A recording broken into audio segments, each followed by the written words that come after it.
Hello दोस्तों, स्वागत है आपका एक नए वीडियो में। आज की हमारी मूवी का नाम है सुंदरी। ये सन 2021 की थ्रिलर रोमांस तेलुगु मूवी है। मूवी में हम सुंदरी नाम की एक गांव की लड़की को देखते हैं, जिसकी शादी शहर में रहने वाले प्रभु नाम के लड़के से हो जाती है। सुंदरी काफी खूबसूरत और सीधे स्वभाव की लड़की होती है। उसकी शादीशुदा लाइफ में आगे क्या प्रॉब्लम आती है, चलिए वही देखते हैं। मूवी शुरू होती है और हम प्रभु को देखते हैं, जो अपनी एक फ्रेंड की शादी में गांव आया हुआ है। वह अपने फ्रेंड के पिताजी से मिलता है, जो कि उसके अंकल लगते हैं। प्रभु के माता पिता नहीं हैं। इन्होंने ही प्रभु को पाल पोस कर बड़ा किया है। कुछ देर बाद प्रभु सिगरेट पीने के लिए छत पर जाता है और वहीं पर वह पहली बार सुंदरी को देखता है, जिसकी सुंदरता देखते ही प्रभु उस पर मोहित हो जाता है और वह यह निश्चय कर लेता है कि वह इसी लड़की से शादी करेगा। वह नीचे जाकर अपनी फ्रेंड को अपने साथ में लेकर सुंदरी के घर पर जाता है। उसकी फ्रेंड पड़ोसी को शादी का न्योता देती है और प्रभु नेटवर्क का बहाना करके ऊपर छत पर चला जाता है, लेकिन उसे वहां पर सुंदरी दिखाई नहीं देती। इसलिए वह गुस्से में कुछ कपड़े नीचे फेंक देता है और वापस नीचे उतर आता है और अंकल से कहता है कि आपके कुछ कपड़े नीचे गिर गए हैं। अंकल अपनी बेटी सुंदरी को आवाज लगाते हैं। सुंदरी को देखते ही प्रभु बहुत खुश हो जाता है। सुंदरी के पिताजी उसे कहते हैं कि जाओ छत पर जाकर कपड़े देखो। सुंदरी छत पर जाती है। सुंदरी के पीछे ही प्रभु भी वापस नेटवर्क का बहाना करके छत पर चला जाता है। शाम को जब वह अपने सभी दोस्तों के साथ बैठकर पार्टी कर रहा होता है, वह सबको यही कहने लगता है कि मैंने अपने लिए लड़की पसंद कर ली है और मैं इसी से शादी करूंगा। और वह अपने दोस्तों को ही सुंदरी समझने लगता है। इसलिए सब वहां से उठकर चले जाते हैं और प्रभु वहीं पर सो जाता है। सुबह सुंदरी प्रभु को उठाने के लिए आती है। वह प्रभु से कहती है कि आपको कोई बुला रहा है, लेकिन प्रभु को लगता है कि वह फिर से कोई सपना देख रहा है और वह सुंदरी को किस करने लगता है। सुंदरी उसे एक थप्पड़ मारती है। प्रभु की इस गलती के कारण उसके अंकल प्रभु को लेकर सुंदरी के घर पर जाते हैं। सुंदरी के पिता उसे शिकायत करते हैं कि प्रभु ने गलती की है। प्रभु के अंकल कहते हैं कि यह सुंदरी को पसंद करता है और यह सुंदरी से शादी करना चाहता है। यह सॉफ्टवेयर इंजीनियर है और 1 लाख रुपये महीना कमाता है। इससे अच्छा लड़का तुम्हारी लड़की के लिए नहीं मिलेगा। इसके माता पिता नहीं हैं। मैंने ही इसे बचपन से बड़ा किया है, इसलिए मैं ही इसकी शादी की बात कर रहा हूँ। सुंदरी के पिता हाँ कर देते हैं, लेकिन सुंदरी कहती है कि यह शराब और सिगरेट पीते हैं। तो प्रभु अपनी कसम खाकर कहता है कि वह सिगरेट और शराब छोड़ देगा। वही उसकी फ्रेंड के मंडप में ही उसके साथ में प्रभु की शादी भी हो जाती है। सुंदरी की मां कुछ रुपए सुंदरी की साड़ी के पल्लू में बांधकर उसे देती है और सुंदरी को शहर के लिए विदा करती है। शहर में आकर सुंदरी प्रभु का घर देखी थी और कहती है कि यह घर तो बहुत बड़ा है। फिर प्रभु रात को सुहागरात मनाने के लिए सुंदरी के पास आता है, लेकिन सुंदरी डरकर दूर भाग जाती है। प्रभु उसे समझाता है और कहता है कि मैं तुम्हारी स्थिति समझ सकता हूँ। तुमने कभी अपने पिता के अलावा किसी पराये मर्द से बात तक नहीं की है। ठीक है, आज की रात तुम अकेले सो जाओ, मैं ऊपर जाकर सो जाता हूँ। अगले दिन प्रभु जब उठता है तो वह सुंदरी को इधर उधर देखता है, लेकिन सुंदरी उसे कहीं नहीं दिखाई देती। वह सोचता है कि कहीं सुंदरी वापस घर तो नहीं चली गई। वह सुंदरी को बिल्डिंग के बाहर जाकर देखता है और वॉचमैन से भी सुंदरी के बारे में पूछता है। फिर वह वापस आकर छत पर जाकर सुंदरी को देखता है, जहां सुंदरी एक कोने में बैठी हुई होती है। वह सुंदरी को शांति से समझाता है और उसे अपनी पड़ोसी अनीता के पास छोड़ देता है और कहता है कि जब तक मैं ऑफिस से वापस आऊं, तब तक तुम अनीता के साथ ही रहना। सुंदरी अनीता के पहनावे को देखती है। अनीता अपना कुछ काम करने के लिए अंदर चली जाती है। तभी अनीता का पति ऊपर से नहाकर आता है, जिसे देखकर सुंदरी शर्मा जाती है और उसकी तरफ अपनी पीठ कर देती है। अनीता का पति अनीता से पूछता है कि यह कौन है। तब अनीता बताती है कि यह अपने पड़ोसी प्रभु की पत्नी है। वह अनीता से कहता है कि सुंदरी बहुत खूबसूरत है और फिर अनीता और सुंदरी बाहर घूमने के लिए जाते हैं। और फिर अनीता सुंदरी को समझाती है कि जब तक तुम प्रभु के साथ फिजिकल नहीं होगी, तुम्हारा डर दूर नहीं होगा और तुम प्रभु को कैसे समझोगी। शाम को जब प्रभु ऑफिस से घर आता है तो सुंदरी उसके लिए कॉफी बनाकर लाती है। इस समय वहां पर प्रभु का दोस्त रितेश आ जाता है, जो प्रभु की बिल्डिंग में नीचे रहता है। रितेश को गेम खेलने का शौक होता है और वह गेम की सीढ़ी लेने के लिए प्रभु के पास आता है। सुंदरी की खूबसूरती देखकर रितेश भी उस पर मोहित हो जाता है। रितेश के जाने के बाद सुंदरी और प्रभु टीवी देखते हैं। टीवी जैसे ही चालू होती है, उसमें कुछ रोमांटिक सीन चलने लगते हैं, जिसे देखकर प्रभु तुरंत टीवी बंद कर देता है और सुंदरी से कहता है कि जब मेरी शादी नहीं हुई थी तब मैं ऐसी वीडियो देखता था। लेकिन फिर सुंदरी मूड बनाते हुए कहती है कि अब तो आपकी शादी हो चुकी है, अब आपको ऐसी वीडियो देखने की क्या जरूरत। सुंदरी के मुंह से ऐसी बातें सुनकर प्रभु खुश हो जाता है और सुंदरी को उठाकर बेडरूम में ले जाता है, जहां पर यह दोनों अपनी सुहागरात मनाते हैं। उसके बाद से सुंदरी प्रभु के साथ घुल मिल जाती है और दोनों काफी खूबसूरत और प्यारा समय एक साथ बिताते हैं, जिससे प्रभु और सुंदरी दोनों ही काफी खुश होते हैं और अपनी शादीशुदा जिंदगी को एंजॉय करते हैं। प्रभु को उसके ऑफिस में बेस्ट एम्प्लॉय का अवार्ड मिलता है, जिसकी खुशी में उसके सभी दोस्त उससे पार्टी मांगते हैं। तो प्रभु सभी से कहता है कि पार्टी मेरे घर पर करेंगे, क्योंकि मेरी पत्नी अच्छा खाना बनाती है। फिर वह सुंदरी को फोन लगाकर पार्टी के लिए मनाता है और कहता है कि वह सिर्फ आखिरी बार अपने दोस्तों के साथ पिएगा। और वह सुंदरी को कहता है कि वह आने में लेट हो जाएगा, इसीलिए वह बाजार जाकर बाजार से चिकन खरीद कर ले आए। सुंदरी अनीता के पास जाती है और कहती है कि प्रभु ने मुझे बाजार से चिकन लाने के लिए कहा है, क्या तुम मेरे साथ चलोगी? अनीता कहती है कि मैं अभी नहीं जा सकती, मुझे कुछ काम है। जाते वक्त सुंदरी को बिल्डिंग के नीचे ही रितेश मिल जाता है, जो सुंदरी को अपने साथ बाइक पर बैठने के लिए कहता है। लेकिन सुंदरी कहती है कि वह अनजान आदमी के साथ बाइक पर नहीं बैठ सकती। इसलिए रितेश अपनी गाड़ी पार्क करके सुंदरी के साथ पैदल ही बाजार के लिए निकल पड़ता है और चलते चलते उसके साथ फ्लर्ट करता है। रात को प्रभु और उसके दोस्त घर पर आते हैं। उनके साथ में प्रभु का मैनेजर भी होता है। सुंदरी को देखते ही उसके मुंह से लार टपकने लगता है और वह सुंदरी की खूबसूरती के बारे में प्रभु को कहता है कि तुम्हारी बीवी तो बहुत खूबसूरत है, ये मुझे मिल जाए तो मजा आ जाए। इतना सुनते ही प्रभु गुस्से से आग बबूला हो जाता है और अपने मैनेजर को चेतावनी देता है कि अगर तुम मेरे घर में नहीं होते तो मैं अभी तक तुम्हारा खून कर देता। और सुंदरी मेरी बीवी है, उसके बारे में ऐसी बात भूल कर भी मत करना। और वह पार्टी ना बिगड़े, इसके लिए फिर से अपना मूड अच्छा करने के लिए सभी को खाना खाने के लिए कहता है। अगले दिन सुबह जब प्रभु ऑफिस जाता है तो वह सुंदरी के खाने की तारीफ करता है और कहता है कि तुमने मुझे मेरे दोस्तों के साथ आखिरी बार पीने दी, इसके लिए तुम्हारा धन्यवाद। सुंदरी जब सफाई कर रही होती है, इस समय वहां पर अनीता सांभर देने के लिए आती है। अनीता के जाने के बाद वहां पर रितेश आ जाता है, जो प्रभु की गेम की सीडी देने के लिए आया था। सुंदरी को देखकर वह फिर से आहें भरने लगता है। प्रभु ऑफिस से घर पर आता है तो गुस्से में होता है और वह सुंदरी को कहता है कि मैनेजर ने मुझे जॉब से निकाल दिया है, लेकिन कोई बात नहीं, मुझे दूसरी जॉब तुरंत मिल जाएगी। अगले दिन प्रभु दूसरी जॉब के लिए इंटरव्यू देने के लिए कई कंपनियों में जाता है, लेकिन उसे कहीं पर भी जॉब नहीं मिलती। सुंदरी अनीता का बर्तन देने के लिए उसके घर पर जाती है। अनीता घर पर नहीं होती। सुंदरी अनीता को आवाज लगती है। अनीता के जवाब न देने पर वह किचन में जाकर अनीता का बर्तन रख देती है। तभी अनीता का पति पीछे से आकर सुंदरी को पकड़ लेता है और कहता है कि गलती हो गई, मैं अनीता का समझा था। सुंदरी घबराकर वहां से जाती है। दरवाजे पर उसे अनीता मिल जाती है तो अनीता से कहती है कि मैं बर्तन देने के लिए आई थी। अपने घर जाकर सुंदरी अपनी गर्दन को अच्छी तरीके से साफ करती है, क्योंकि अनीता के पति ने सुंदरी को पीछे से पकड़कर उसकी गर्दन पर किस कर दिया था। सुंदरी काफी सहम जाती है। शाम को प्रभु वापस घर पर आता है।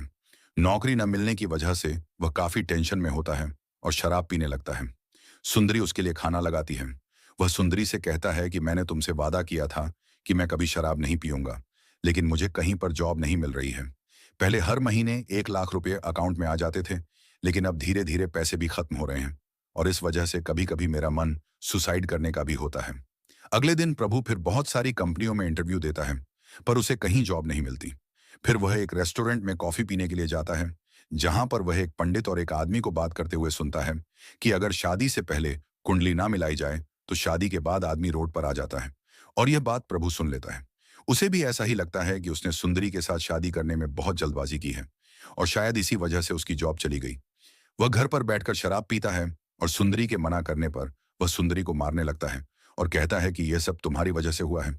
मैं तो अनाथ था, मेरे माता पिता नहीं थे, लेकिन तुम्हारे तो माता पिता थे।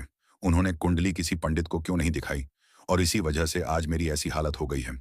सुंदरी को इस बात पर काफी दुख होता है और वह काफी रोती है। वह अपने पिता को फोन लगाती है और सारी बात बताती है। उसका पिता कहता है कि तुम्हारे अलावा उसका और कोई नहीं है, इसीलिए वह तुम पर अपना गुस्सा निकाल रहा है और तुम एक काम करो, आसपास किसी ज्योतिषी या पंडित को देखकर अपनी कुंडली दिखा लो।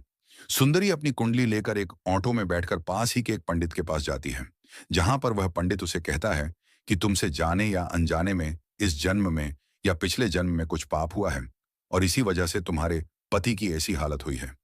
और यदि तुम अपने पति को बचाना चाहती हो तो तुम्हें अपने शरीर को बहुत बड़ा कष्ट देना होगा, लेकिन तुम यह नहीं कर पाओगी। सुंदरी पंडित से कहती है कि वह अपने पति को बचाने के लिए कुछ भी कर सकती है। तब पंडित उसे कहता है कि अपने पति को बचाने के लिए और यह संकट टालने के लिए तुम्हें किसी दूसरे आदमी के साथ सोना होगा। यह बात सुनकर सुंदरी को काफी धक्का लगता है, जो किसी पराये मर्द के छूने से घबरा जाती है। वह इतना बड़ा काम कैसे कर पाएगी। घर आकर वह भगवान के मंदिर के सामने बैठ जाती है और अपने पति के लिए यह काम करने के बारे में सोचती है। अनीता उसे बाहर घूमने के लिए ले जाती है, जहां अनीता उसे बताती है कि प्रभु पहले भी 2 बार सुसाइड अटेम्प्ट कर चुका है। तुम उसका ध्यान रखना। पैसे की किल्लत होने से प्रभु अपने घर का सामान बेचने लगता है। सुंदरी प्रभु को सामान बेचने से मना करती है, तो प्रभु कहता है कि तुम अपने बाप से पैसा ले आओ, मैं सामान नहीं बेचूंगा। सुंदरी अपने पिता को फोन लगाती है, लेकिन उसके पिता कहते हैं कि उनके पास भी पैसे नहीं हैं। सुंदरी अपने पति के बारे में और उस पंडित के बताए उपाय के बारे में सोचती है। फिर वह अपनी माँ के दिए हुए पैसे निकालती है और एक दुकान पर जाकर अपने लिए एक छोटी ड्रेस खरीद कर लाती है, जिससे कि वह किसी मर्द को अपनी तरफ आकर्षित कर सके और उसके साथ संबंध बना सके। सुंदरी वह छोटी ड्रेस पहनकर बाहर सड़कों पर निकलती है। बस स्टॉप पर उसे 2 लड़के घूरने लगते हैं।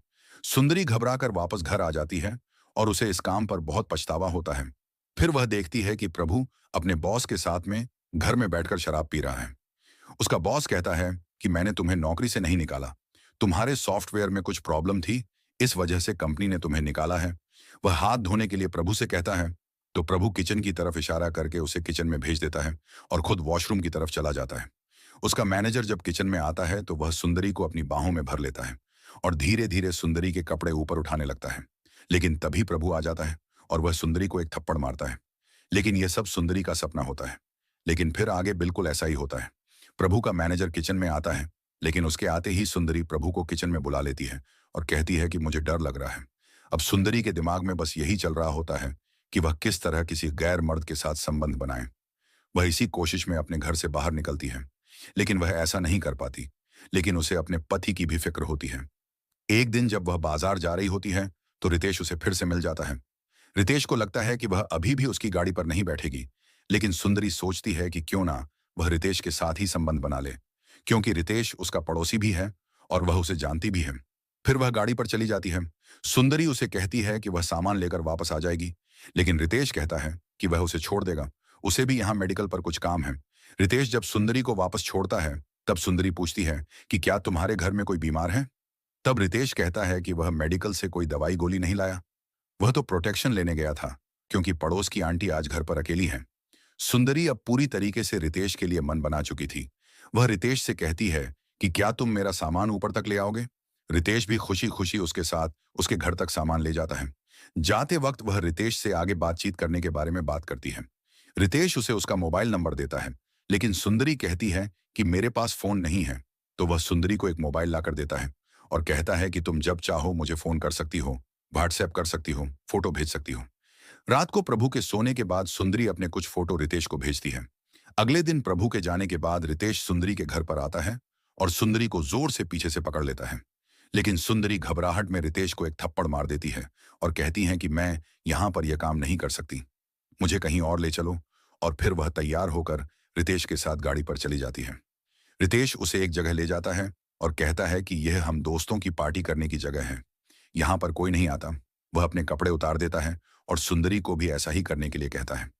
लेकिन सुंदरी काफी डरी हुई होती है, इसलिए रितेश उसे कंफर्टेबल करने के लिए एक वीडियो दिखाने लगता है, जिसे देखकर सुंदरी आश्चर्यचकित रह जाती है।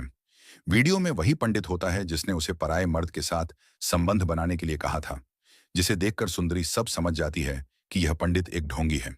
रितेश सुंदरी को रोकने की कोशिश करता है, लेकिन सुंदरी रितेश को थप्पड़ मारकर वहां से निकल जाती है और वह सीधे एक डंडा लेकर इस पंडित के पास जाती है और कहती है कि हम सब तुम पर इतना विश्वास करते हैं और तुम हमारी भावनाओं के साथ इस तरह खिलवाड़ करते हो। और आते वक्त सुंदरी के दिमाग में यही विचार आते हैं कि इस पंडित के बहकावे में आकर उसने क्या क्या नहीं किया। और जैसे ही वह अपने बिल्डिंग के अंदर जाती है, उसके थोड़ी देर बाद हम देखते हैं कि प्रभु ऊपर बिल्डिंग से नीचे गिर जाता है। सभी लोग आसपास इकट्ठा हो जाते हैं। सुंदरी भी नीचे आकर देखती है तो प्रभु मर चुका होता है। पुलिस वहां पर आ जाती है। अनीता पुलिस को बताती है कि प्रभु पहले भी 2 बार सुसाइड अटेम्प्ट कर चुका था। नौकरी जाने की वजह से काफी स्ट्रेस में था, इसलिए उसने सुसाइड कर लिया। और सुंदरी के बारे में कहती है कि यह गांव की लड़की है और काफी सीधी है। पुलिस वाले बॉडी को हॉस्पिटल पहुंचाते हैं और सुंदरी को उसके गांव भेज देते हैं। सुंदरी के माता पिता उसे कहते हैं कि तुम्हें प्रभु का ध्यान रखना था, वह ऐसे कैसे मर गया। तब सुंदरी कहती है कि वह मरना नहीं चाहता था। फिर सुंदरी हमें फ्लैशबैक में जाकर स्टोरी बताती है कि जब वह उस पंडित को मारकर वापस घर जाती है तो प्रभु उसे कहता है कि आ गई पंडित के पास से। तब सुंदरी कहती है कि तुम्हें कैसे पता कि मैं पंडित के पास गई थी। तब प्रभु कहता है तो तुम्हें पता चल गया। सुंदरी कहती है कि हाँ, उस पंडित ने मुझे सब कुछ बता दिया। सुंदरी जब उस पंडित को मार रही थी तब उस पंडित ने कहा था कि मुझे क्यों मार रही हो? मारना है तो अपने पति को जाकर मारो, क्योंकि उसने मुझे जैसा करने को कहा था, वैसा ही मैंने तुमसे कहा। तो प्रभु कहता है कि मैंने ही उस ऑटो वाले से कहा था कि तुम्हें उस पंडित के पास लेकर जाए, और उस पंडित को भी मैंने ही पैसे दिए थे कि वह तुम्हें इस तरह का उपाय बताएं। तब प्रभु बताता है कि तुम हो ही इतनी सुंदर कि हर किसी का दिल तुम पर आ जाता है। मेरा मैनेजर भी तुमसे प्यार करने लगा है। फिर हमें प्रभु फ्लैशबैक में बताता है कि उसने उसके मैनेजर से अपनी नौकरी की बात कर ली थी और कहा था कि मुझे 1 लाख की जगह 2.5 लाख रुपए महीना चाहिए, तो तुम मेरी पत्नी सुंदरी के साथ सो सकते हो। और इसीलिए वह दोबारा अपने मैनेजर को भी अपने घर पर लाया था। प्रभु कहता है, लेकिन तुमने मेरा सब खेल बिगाड़ दिया। सुंदरी प्रभु पर काफी गुस्सा होती है।